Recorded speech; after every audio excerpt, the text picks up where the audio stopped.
సంఖ్యాకాండము 27వ అధ్యాయము. అప్పుడు యోసేపు కుమారుడైన మనష్షే వంశస్థులలో సెలోపెహాదు కుమార్తెలు వచ్చిరి. సెలోపెహాదు హెసెరు కుమారుడును గిలాదు మనుమడును మాకీరు మునిమనుమడునై ఉండెను. అతని కుమార్తెల పేర్లు Mahlah, Noah, Hoglah, Milcah, Tirzah అనునవి. వారు ప్రత్యక్షపు గుడారం యొక్క ద్వారమునొద్ద మోసే ఎదుటను యాజకుడైన ఎలియాజరు ఎదుటను ప్రధానులెదుటను సర్వ సమాజం ఎదుట నిలిచి చెప్పినదేమనగా, మా తండ్రి అరణ్యములో మరణమాయెను. అతడు కోరహు సమూహములో అనగా యెహోవాకు విరోధముగా కూడిన వారి సమూహములో ఉండలేదు, కాని తన పాపమును బట్టి మృతి పొందెను. అతనికి కుమారులు కలగలేదు. అతనికి కుమారులు లేనంత మాత్రము చేత మా తండ్రి పేరు అతని వంశంలో నుండి మాసిపోనేలా మా తండ్రి సహోదరులతో పాటు స్వాస్థ్యమును మాకు దయచేయుమనిరి. అప్పుడు మోసే వారి కొరకు యెహోవా సన్నిధిని మనవి చేయగా, యెహోవా మోసేకు ఇలాగు సెలవిచ్చెను. సెలోపెహాదు కుమార్తెలు చెప్పినది యుక్తము. నిశ్చయముగా వారి తండ్రి సహోదరులతో పాటు భూస్వాస్థ్యమును వారు ఆధీనం చేసి వారి తండ్రి స్వాస్థ్యమును వారికి చెంద చేయవలెను. మరియు నీవు ఇశ్రాయేలుతో ఇట్లు చెప్పవలెను, ఒకడు కుమారుడు లేక మృతి పొందిన ఎడల మీరు వాని భూస్వాస్థ్యమును వాని కుమార్తెలకు చెంద చేయవలెను.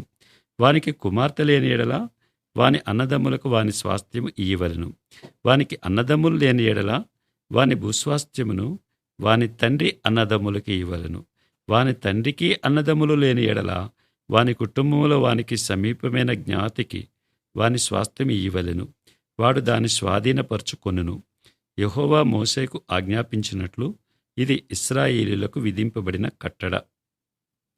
మరియు యెహోవా మోసేతో ఇట్లనెను, నీవు ఈ అబారీము కొండ ఎక్కి నేను ఇశ్రాయేలీయులకు ఇచ్చిన దేశమును చూడుము. నీవు దాన్ని చూచిన తరువాత నీ సహోదరుడైన అహరోను చేర్చబడినట్లు నీవును నీ స్వజనులలో చేర్చబడుదువు. ఎలయనగా సీను అరణ్యములో సమాజము వాదించినప్పుడు ఆ నీళ్ల యొద్ద వారి కన్నులెదుట నన్ను పరిశుద్ధపరచక నా మీద తిరుగబడితిరి. ఆ నీళ్లు సీను అరణ్యమందలి కాదేశులోనున్న మిరీబా నీళ్లే. అప్పుడు మోసే యెహోవాతో ఇట్లనెను, యెహోవా సమస్త మానవుల ఆత్మలకు దేవా, యెహోవా సమాజము కాపరిలేని గొర్రెల వలె ఉండకుండునట్లు ఈ సమాజము మీద ఒకని నియమించుము. అతడు వారి ఎదుట వచ్చుచూ పోవుచూ నుండి వారికి నాయకుడిగా ఉండుటకు సమర్థుడై ఉండవలెను. అందుకు యెహోవా మోసేతో ఇట్లనెను, నూను కుమారుడైన యెహోషువ ఆత్మను పొందినవాడు. నీవు అతని తీసుకుని అతని మీద నీ చెయ్యి ఉంచి యాజకుడకు ఎలియాజరు ఎదుటను సర్వ సమాజం ఎదుటను అతన్ని నిలవబెట్టి వారి కన్నుల ఎదుట అతనికి ఆజ్ఞ ఇమ్ము. ఇశ్రాయేలీయుల సర్వసమాజము అతని మాట వినునట్లు అతని మీద నీ ఘనతలో కొంత ఉంచుము. యాజకుడైన ఎలియాజరు ఎదుట అతడు నిలువగా అతడు యెహోవా సన్నిధిని ఊరీము తీర్పు వలన అతని కొరకు విచారింపవలెను.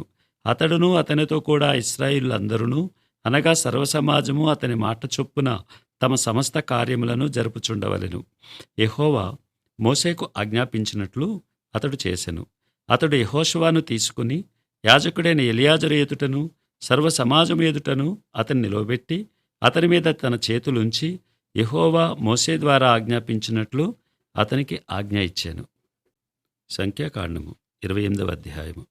యెహోవా మోసేకు ఇలాగు సెలవిచ్చెను, నీవు ఇశ్రాయేలీయులకు ఇలాగు ఆజ్ఞాపించుము, నాకు సువాసన కలుగుటకై మీరు హోమరూపములుగా నాకు అర్పించు ఆహారమును నియామక కాలమున నా యుద్ధకు తెచ్చుటకు జాగ్రత్త పడవలెను. మరియు నీవు వారికి ఇలాగు ఆజ్ఞాపించుము, మీరు యెహోవాకు నిత్యమైన దహనబలి రూపముగా ప్రతిదినము నిర్దోషమైన ఏడాదివగు 2 మగ గొర్రె పిల్లలను అర్పింపవలెను.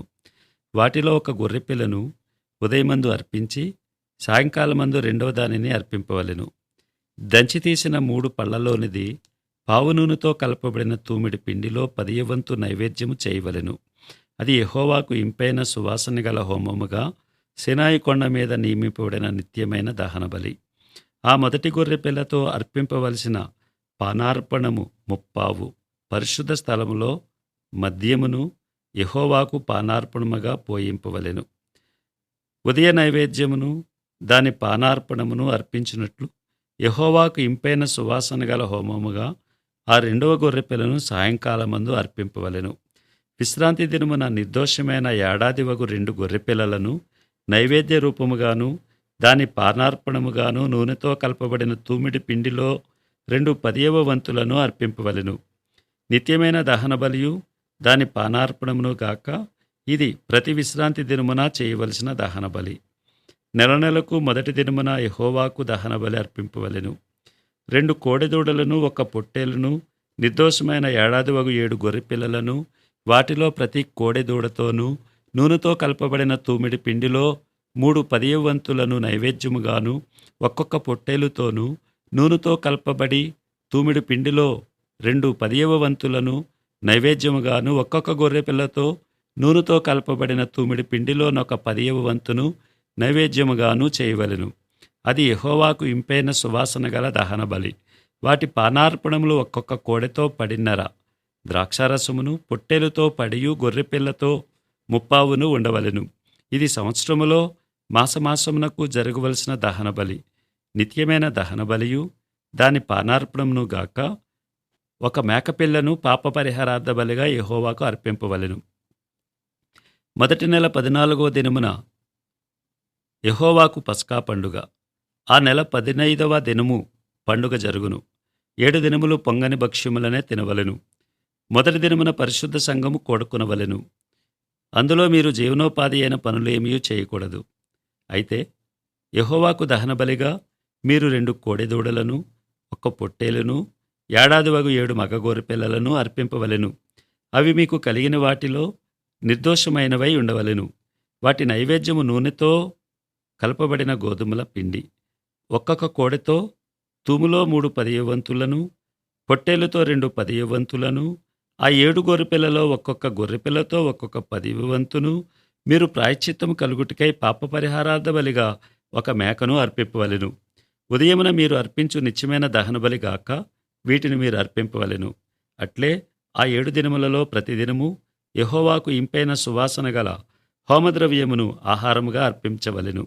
నిత్యమైన దహనబలియు దాని పానార్పణమును గాక దానిని అర్పింపవలెను. 7వ దినమున పరిశుద్ధ సంఘము కూడవలెను.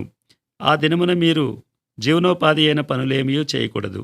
మరియు ప్రథమ ఫలములను అర్పించు దినమున అనగా వారముల పండుగ దినమున మీరు యెహోవాకు క్రొత్త పంటలో నైవేద్యము తెచ్చినప్పుడు మీరు పరిశుద్ధ సంఘముగా కూడవలెను.